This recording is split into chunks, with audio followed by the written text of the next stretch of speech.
بسم اللہ الرحمن الرحیم۔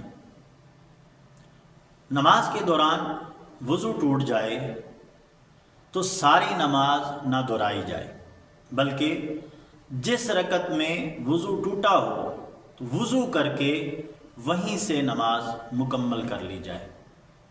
اس عمل کو بنا کرنا کہتے ہیں، البتہ دہرانا زیادہ افضل ہے۔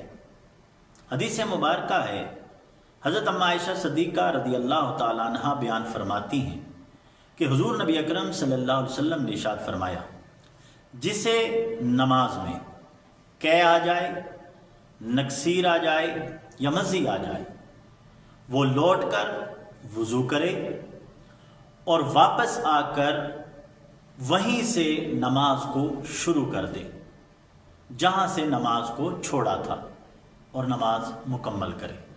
البتہ اس دوران کسی سے گفتگو نہ کرے، کلام نہ کرے، خاموشی سے جائے اور واپس آ کر وہیں سے نماز کو شروع کر دے اور نماز کو مکمل کرے۔